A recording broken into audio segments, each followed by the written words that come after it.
ఈరోజు credible information ప్రకారము Korutla SI Chiranjeevi అదేవిధంగా వాళ్ళ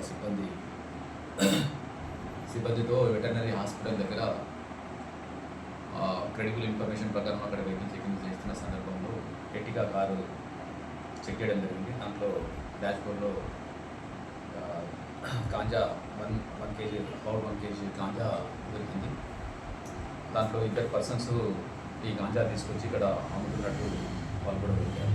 వాళ్ళ పేరు మొహమ్మద్ యాసిర్ నుమాన్, అదేవిధంగా కస్తూరి సిద్ధార్థ్. వీళ్ళిద్దరు కూడా ఈ కోరుట్లకు సంబంధించిన వాళ్ళే. వీళ్ళు గత కొన్ని రోజుల నుంచి నాందేడ్ పట్టణం మహారాష్ట్ర నుండి ఈ గాంజా తీసుకొచ్చి ఇక్కడ ఎవరైతే కన్జ్యూమర్స్ ఉంటారో వాళ్ళకి అమ్మడం జరుగుతుంది.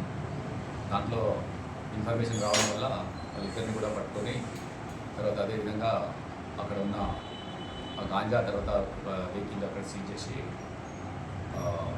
పంచనామా గిట్లా చేసి అతనికి తీసుకుని రావడం జరిగింది. ఈరోజు 1 కేజీ గాంజా, తర్వాత ఇద్దరు పర్సన్స్, తర్వాత వెహికల్ సీజ్ చేసి ఈరోజు రిమాండ్ పంపించడం జరుగుతుంది. ముజాహిద్దీన్ ఎవరైతే షేక్ ముజాహిద్దీన్ నాందేడ్కి సంబంధించిన అతను ఉన్నాడో అక్కడ మెయిన్ పర్సన్ సోర్స్, అతను కూడా అతి త్వరలో పట్టుకోవడం జరుగుతుంది.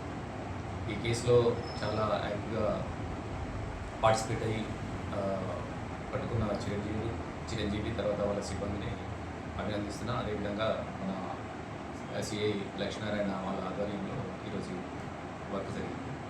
ఇది ప్రత్యేకంగా మన స్టేట్ గవర్నమెంట్ అదేవిధంగా టీఎస్ న్యాప్ వాళ్ళు కూడా దీన్ని ప్రత్యేకంగా చూస్తున్నారు. దీని మీద పూర్తి నిఘా పెట్టుకున్నారు. గవర్నమెంట్ దీని మీద చాలా నిఘా పెట్టుకుంటూ నేను కరెక్ట్ చేయడానికి పూర్తిగా ఇన్స్ట్రక్షన్స్ ఇచ్చారు.